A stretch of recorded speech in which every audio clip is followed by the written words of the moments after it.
Vincent Malloy is 7 years old. He's always polite and does what he's told. For a boy his age, he's considerate and nice. But he wants to be just like Vincent Price.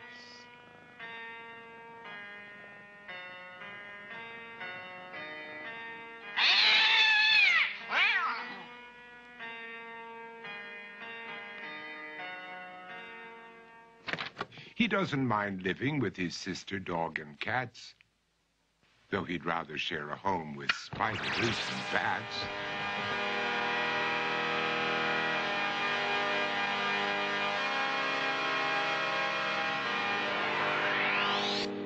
There he could reflect on the horrors he's invented. And wander dark hallways alone and tormented.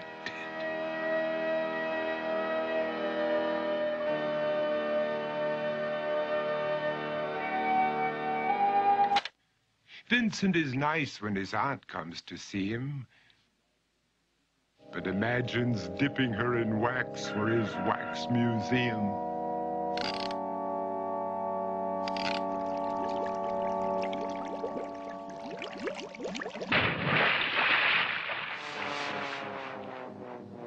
He likes to experiment on his dog, Abercrombie, in the hopes of creating a horrible zombie.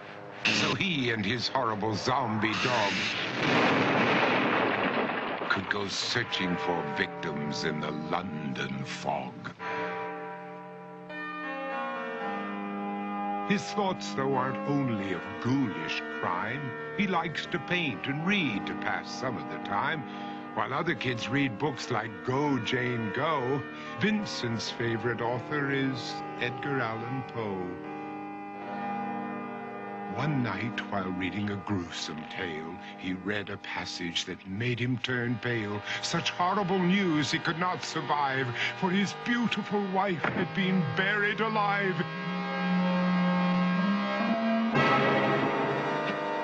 He dug out her grave to make sure she was dead, unaware that her grave was his mother's flower bed.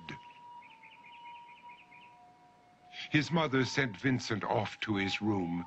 He knew he'd been banished to the Tower of Doom, where he was sentenced to spend the rest of his life alone with the portrait of his beautiful wife.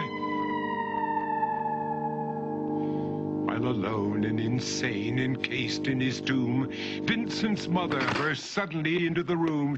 She said, "If you want to, you can go out and play. It's sunny outside and a beautiful day."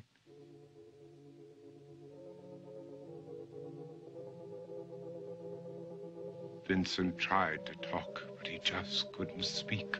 The years of isolation had made him quite weak. So he took out some paper and scrawled with a pen, "I am possessed by this house and can never leave it again." His mother said, "You're not possessed and you're not almost dead. These games that you play are all in your head. You're not Vincent Price, you're Vincent Malloy. You're not tormented or insane, you're just a young boy. You're 7 years old and you are my son.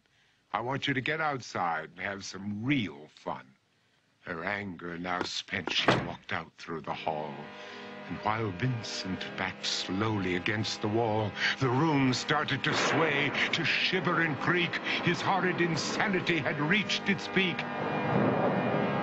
He saw Abercrombie, his zombie slave, and heard his wife call from beyond the grave. She spoke from her coffin and made ghoulish demands, while through cracking walls reached skeleton hands. Every horror in his life that had crept through his dreams swept his mad laughter to terrified screams. To escape the madness, he reached for the door, but fell limp and lifeless down on the floor. His voice was soft and very slow as he quoted The Raven from Edgar Allan Poe. And my soul from out that shadow that lies floating on the floor shall be lifted nevermore.